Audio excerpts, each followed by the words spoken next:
So thank you very much, the Archives of American Art and Terra Foundations. Very much thank you for Kelly Quinn for her wonderful organization. And also a thank you to all of the people that have been involved in this project. Way too numerous to name, but thank you very much. We're going to split the presentation into sort of two parts. One which is going to look at the actual project of the Timeweb itself, and another part which Tresa will look at more specifically is how this is going to be sort of integrated and operated within the institution itself. So,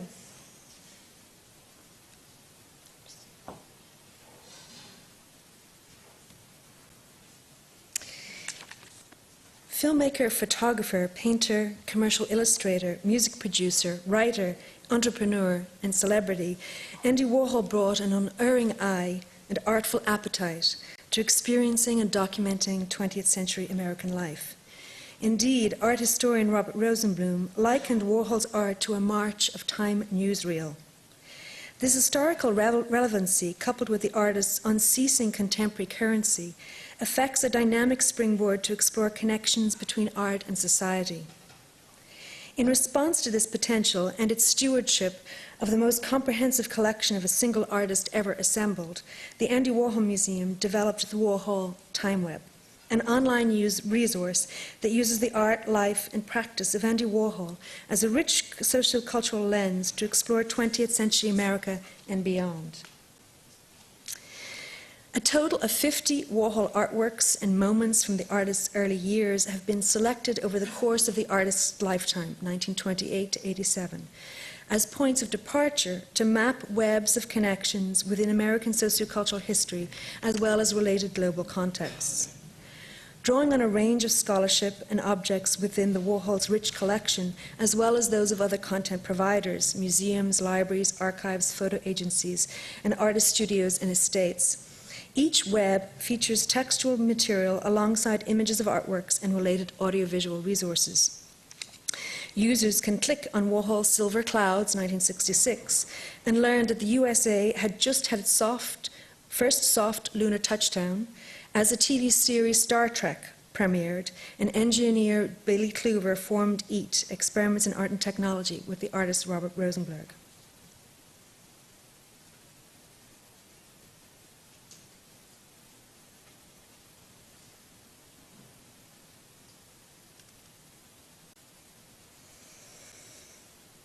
So just looking into the site here, I should let you know that this is actually very much in a beta stage, and we're still testing a lot of different kinds of things.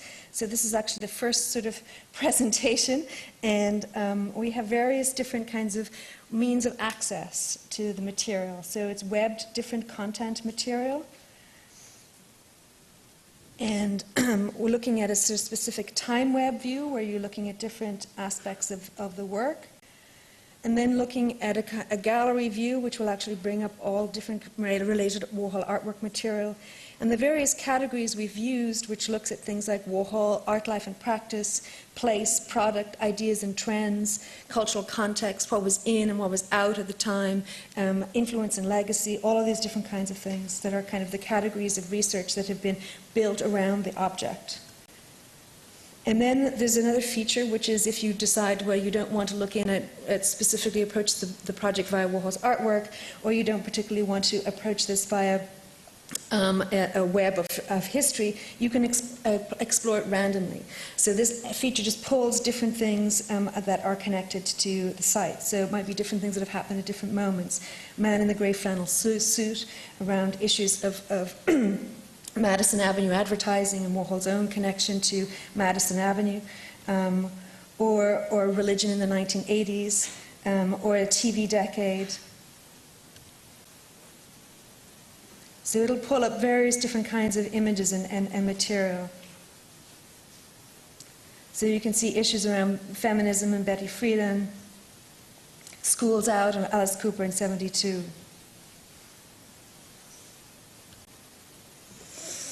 So diving in at random in this way, users may choose to explore connections between televangelism, Jane Fonda's gym routines, Madonna's fishnets and crucifix, or wonder what might the pet rock craze, Tootsie, or ping-pong diplomacy have to do with Warhol.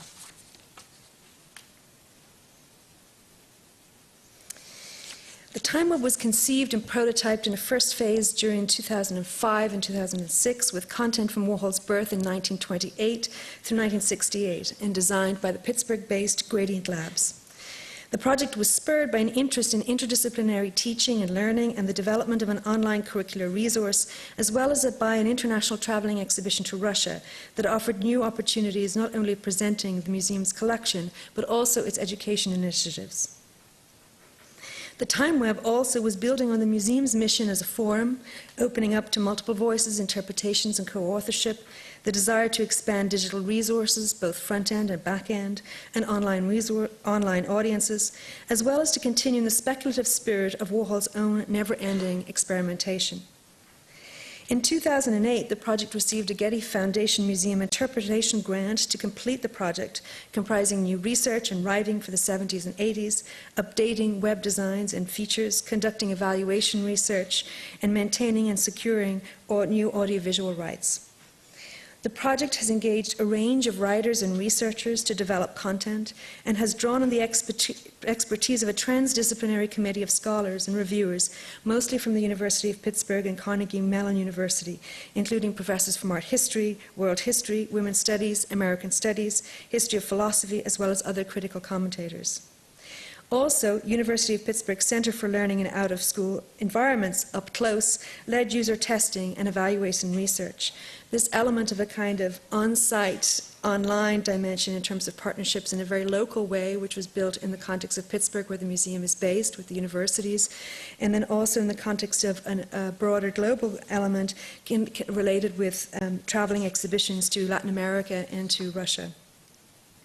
And it is hoped over sort of the time other additional historical material can be added. So in addition to creating an engaging, informative, and user-friendly web experience, the Timeweb also aims to stimulate new scholarship.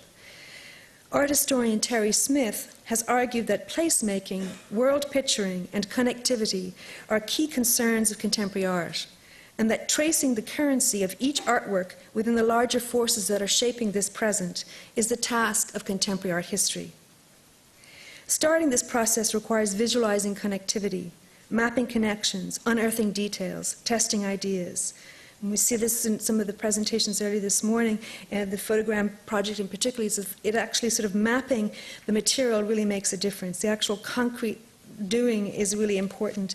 You know, there's a lot of people talk about Warhol as a mirror of society, but it's another thing when you actually get down to actually mapping connections and exploring different possibilities. So this element of actually visualizing, mapping, picturing, and concretizing connections is critical and forms the basis of a transdisciplinary pedagogy that sees the process of making connections between art objects and art practices and events, people, places, ideas, trends, values, pop culture, local and global contexts as key to critical awareness and exploring and understanding the shaping sociocultural forces and influences on contemporary life. Art seems uniquely positioned to facilitate such a pedagogy.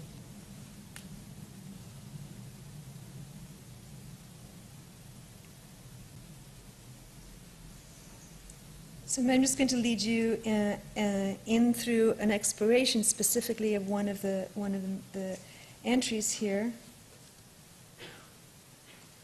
So here we see Warhol's Jackies in a context of various different related things of the time period. A cultural context of the role of television in the Kennedy era, the sort of White House as Camelot, Jackie in her own sense of fashion, Jackie herself, the context of Jackie coming after the Eisenhowers. And we have Russia and the Khrushchevs. We have, of course, feminism and Betty Friedan, and of course the Peace Corps, and the actual assassination itself, and the 24-hour coverage that ensued. And so some of the material are going to be handled in an in-depth way depending on the material in the collection. So, for example, we'll be showing all the various different Jackie works, and then source and resource material. So that's an opportunity to look in a deeper level at the sort of material. And so you can see here Warhol's planning of how he's thinking about the whole series and how he's thinking about setting it up. And then you can also then see the various different related material and contextual material that surrounds this.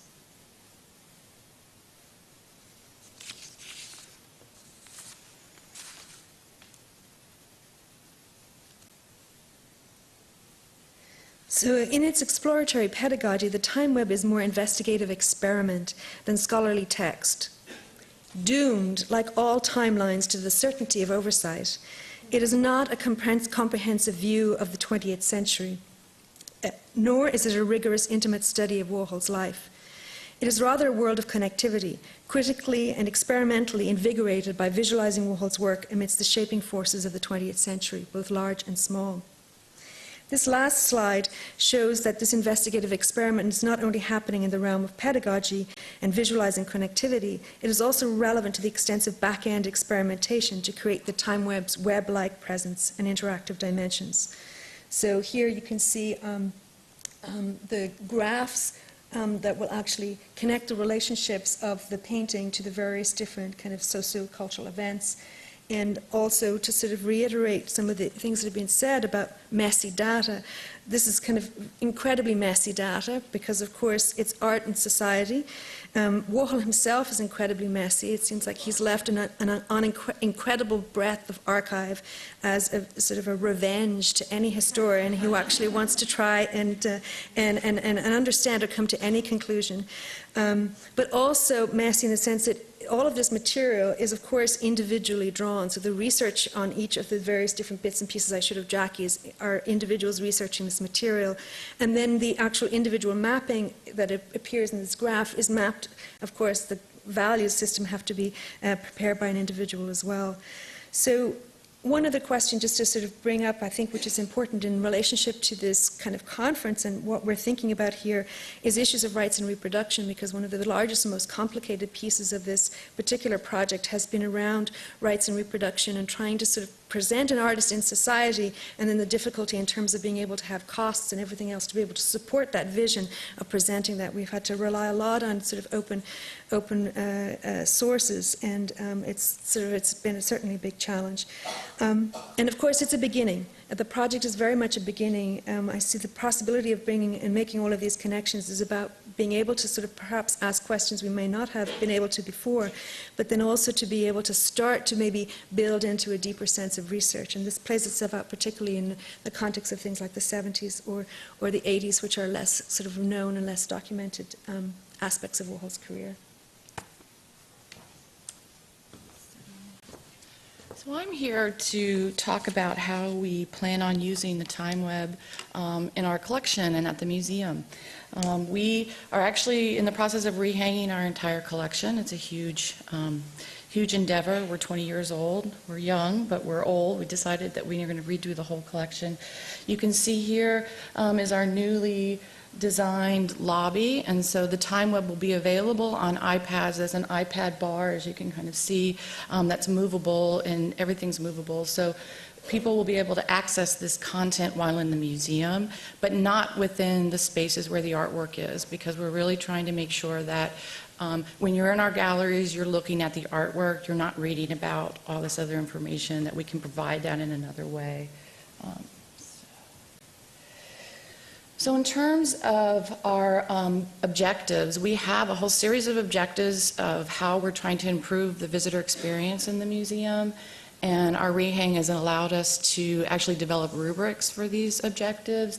First, that we want to make sure that we're using innovative and relevant technology, and we're very lucky in Pittsburgh because we can partner with Carnegie Mellon University and the University of Pittsburgh to develop projects that really smartly use technology in the galleries, and that we're using technology as a tool to engage visitors. We're very interested in promoting social interactions. Visitors are encouraged to share their experiences with others during their visit and after. So that's everything from clusters of seating in the gallery to the Timeweb, and I'm going to show you in a minute how visitors can kind of author their own connections using the Timeweb. We want to make sure that we're inclusive and culturally diverse, and that we're providing a wide range of access points to our content. We want to be emotionally evocative. We want to connect with visitors on a real emotional level.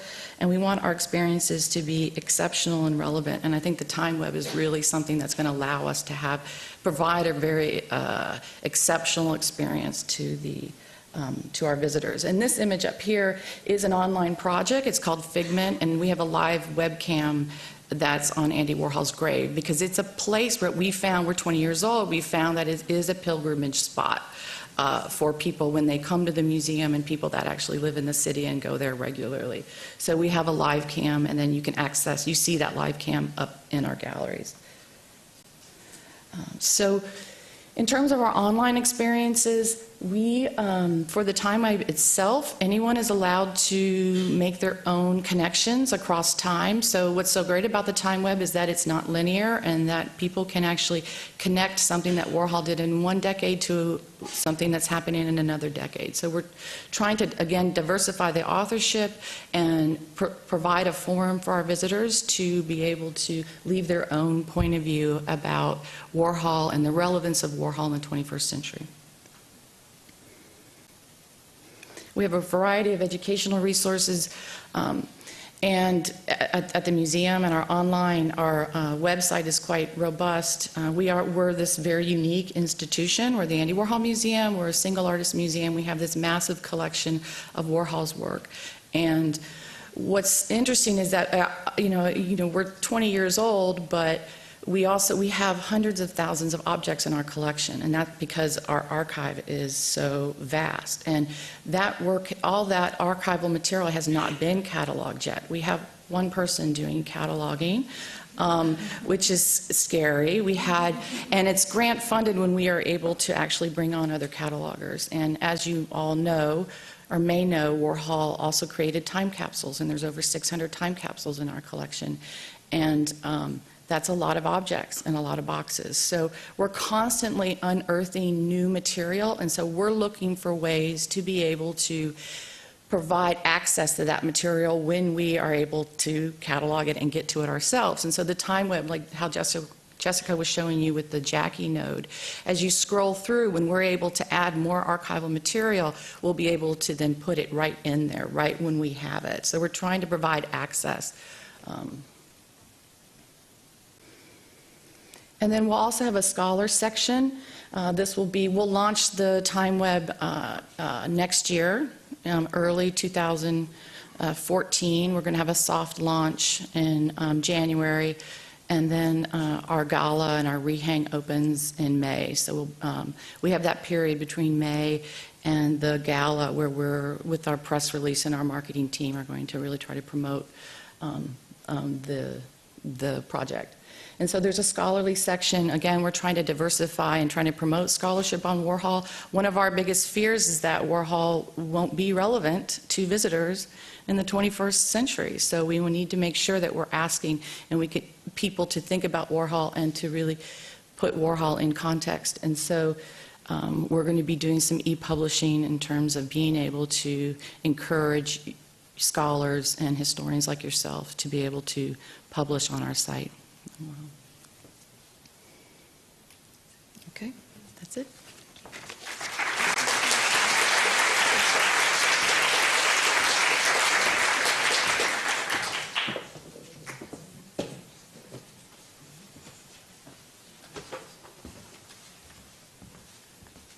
So thank you to each of our presenters. If I may ask you to join us at the darkened spot right now, but I'm certain we will shine a light on that. You will bring the light to us, I think. For people who've just joined, I am Kelly Quinn, and for people who are still here, I am still Kelly Quinn, and I'm the moderator for our conversations.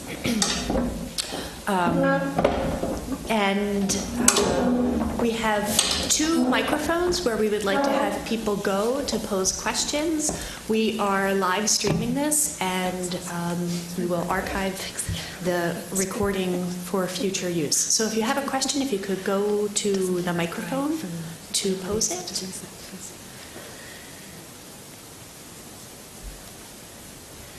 coming to the microphone now is our 2013 award-winning graduate student essay author, Catherine Gentleson, who, if I may, just give a little shout out, wrote an exquisite, lively, smart essay that's featured on our website using the Downtown Gallery records and Holger Cahill's records, two beloved digital collections that Catherine brought to light in a really exciting way. So look for that online.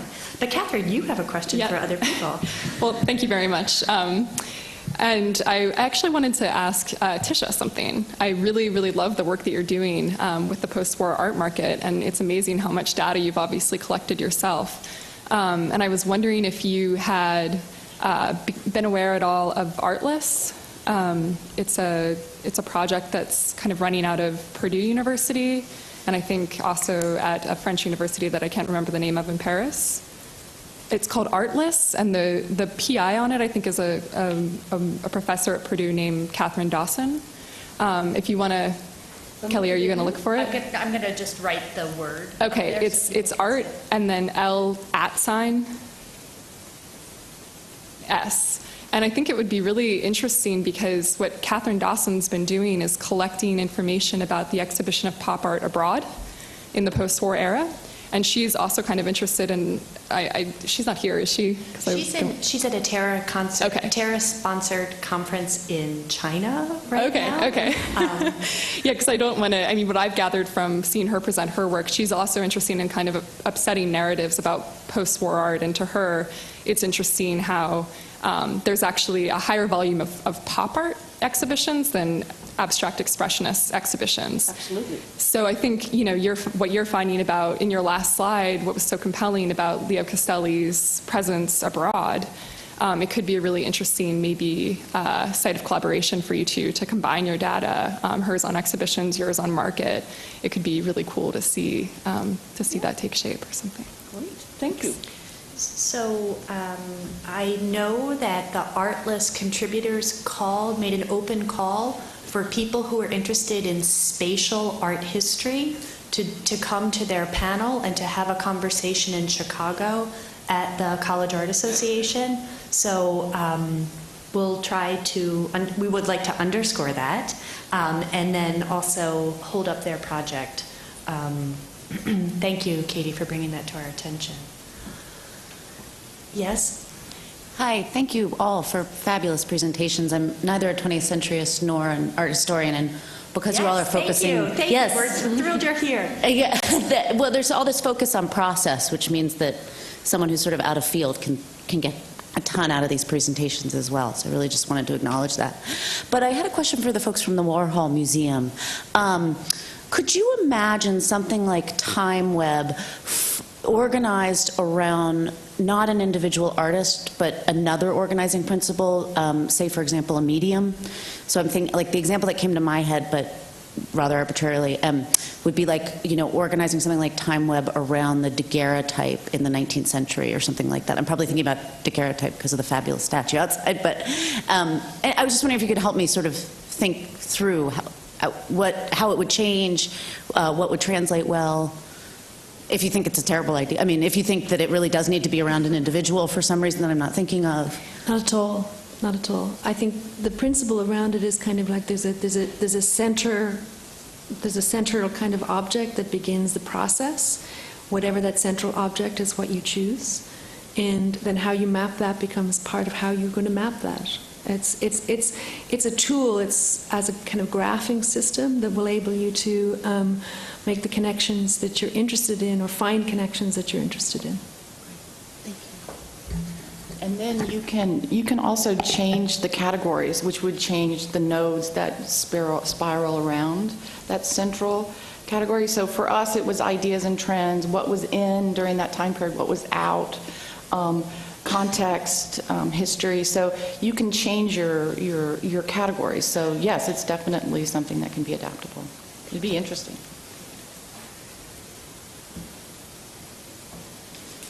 Hi, this is also for the Warhol team. And kind of piggybacking off of that last question, actually, I was wondering, could you talk a little bit more about the tool? You know, you're creating this incredibly rich data set and inviting all of these other people to come and join in creating this. What is your sense maybe of how that might be reused, of how the tool could be adapted? What's your sense of how you're looking out maybe from Warhol or thinking about reusing some of this material that's coming from this particular project? Sure.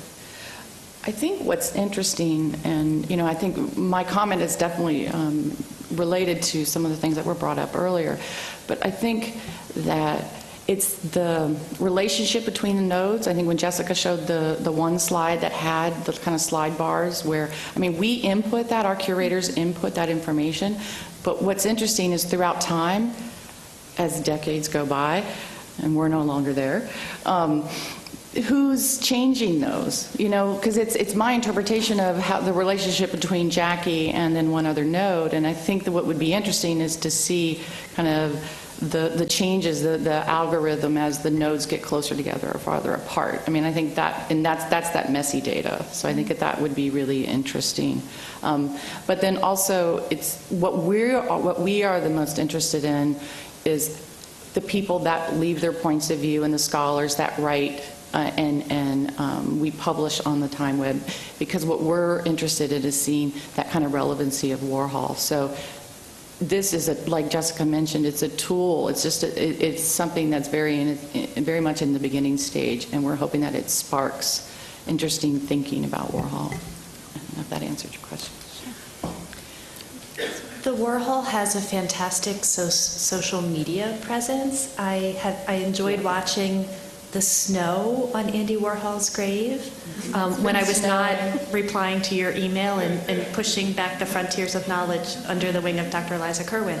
That was thrilling, and to watch the Vine, the 6-second video of the opening of the entranceway is really thrilling. So we deliberately did not include social media, although it is a digital tool for communication. We didn't include that here in the program. But I just want to give a shout out to the Warhol social media team, because it's really a fantastic presence.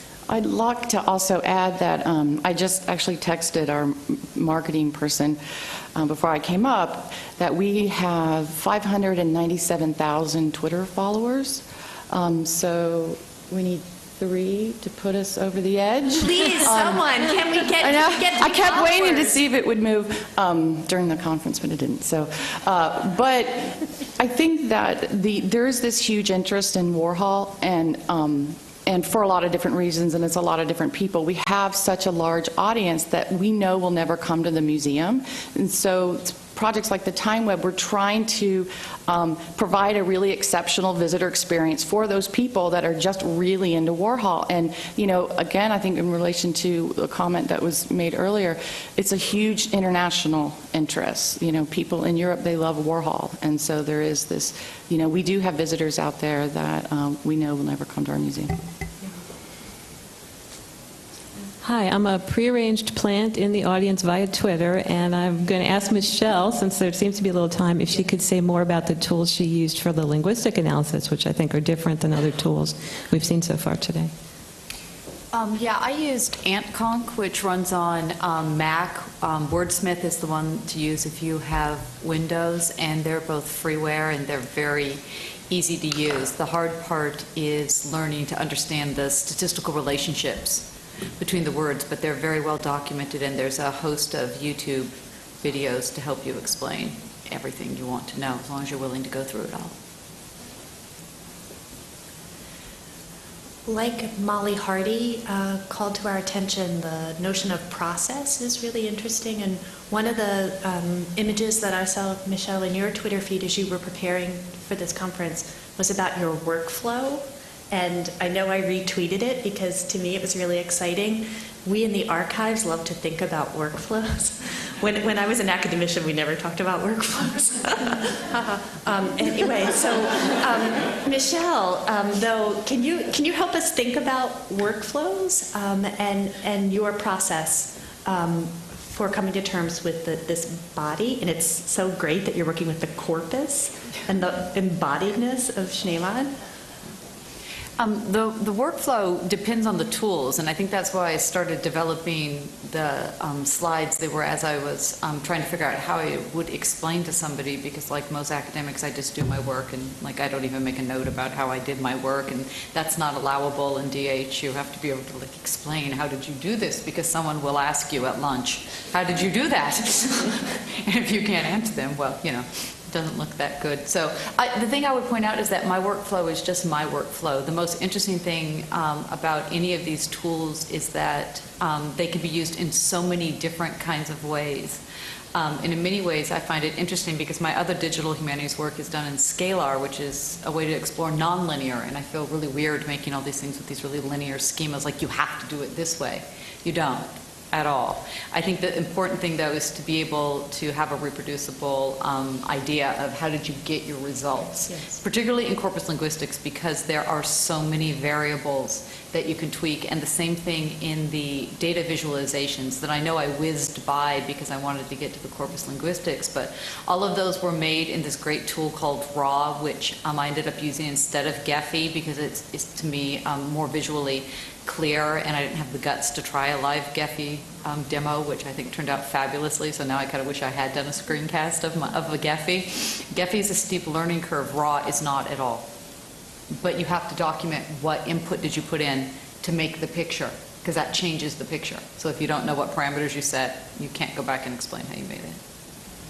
I think that's in general, it's a big problem with this phase of scholarship, is that we all have, kind of collected our source data. We subject them to programs that we don't really know, and we get results that we present as, this is what I found, these are my findings, but they're not replicable by anybody. And so the kind of the value, the trust value of this research, I think at this point is pretty much in doubt. Sorry.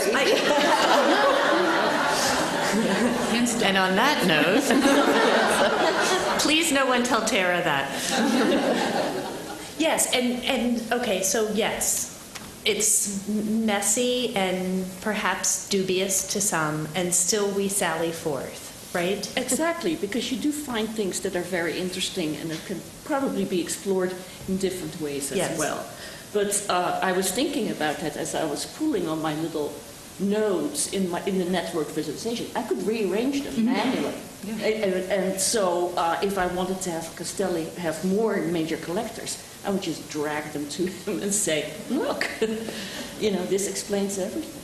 Well, that was what was so interesting, though, in the presentation on the Warhol visualizations, is that when you get into the Gephi, you can see what the settings are. Yes. And you really do need to be able to tell somebody. Yes. Because if you use a greater force repulsion, you get a different graph. Yes, that's right. I mean, they are reproducible, but only if you have the identical data set and the identical settings. So it's like all data viz should come with a really big legend. Yes. And they don't, and that's why I think a lot of us are like, so what? Yes. And so what? And so what? One question is, I actually mean this seriously, is to me it calls into question and raises possibilities for what our peer review processes will look like as we have journals and scholars. I love how people who are seated next to each other are nodding in both directions. Fantastic. So how is it, who are the people who serve as our interlocutors at forum like this, and then also as we publish and share our ideas, right? So how are these ideas vetted? I think is helpful. And I loved what Marion said earlier today about the tradition that comes to us from the sciences and economists who share open data sets, right? And so again, I want to come back to Diane Zorich's really prescient report for CRESS about the behavior of art historians and the way we do the kind of work that we do. So thank you for helping us raise questions and to think through this, to think about how we do this in classrooms as part of what we'll get in the afternoon, how we do this in galleries, how we do this on the web, how we do this in traditional dissertations is also really quite compelling. I think, do we have a question? Yes? I guess a couple of quick comments. One is that there doesn't seem to be a final answer. You're looking at trends and tendencies and patterns rather than trying to find a discrete answer. So it's an exploration process, not anything beyond that. And the other is the importance of documenting the assumptions, not just the tools. You're making research assumptions as you're filtering data, as you're putting these tools together, as you're working through the process. So not just the settings, but also the research assumptions that you've made as you're putting these teams together, tools together, are critical for peer review and for other sorts of future for this area. Thanks for that. Some more housekeeping notices. If you are new to this area, in your packet, there's a pink sheet that includes area restaurants. Some are wonderful and some are fairly mediocre, but they'll serve you quickly so that you can get back here by 1:45. We featured only places within one block, but there's lots of good eating to be done in this area, so we're glad for that. If you're peeling off this morning, we would be especially grateful if you would fill out the yellow evaluation form. This is a new enterprise for us, hosting a conference on digital art history, and we'd like to know how this was. So if you could please be so kind to fill this out and leave it at the front desk. If you're coming back this afternoon, we look forward to rejoining the conversation. Know that there are those pads of paper in the lobby where you can register your interest, and if you are especially keen to convene with other birds of a feather. This is actually not my term. This is a technical term used at unconferences often. Birds of a feather lunches encourage people who share common interest to nibble and think through ideas. So if you're interested in one of the themes, subjects, or tools that we have featured out in the antechamber, in the lobby, I would encourage you to stand by that, and then you all can organize among yourselves about where you would like to go. You could go grab a sandwich or a salad upstairs and sit in the courtyard. You could also have a walk in the neighborhood and grab something and come back. There are usually food trucks just right out on 7th Street. There are a number of quick takeaways where you could go. We're going to be protective of our speakers who may need to decompress or ramp up. So they'll be in their own little green room through lunch, but they'll join us again this afternoon, of course. We have an afternoon break, and then we also have wine and cheese this afternoon. So I'd encourage you, it won't be precisely what John Vachon photographed, but we do have cheese in the offing. So please thank you to our speakers for this morning. And we look forward to seeing you at 1:45 back in here, 1:45.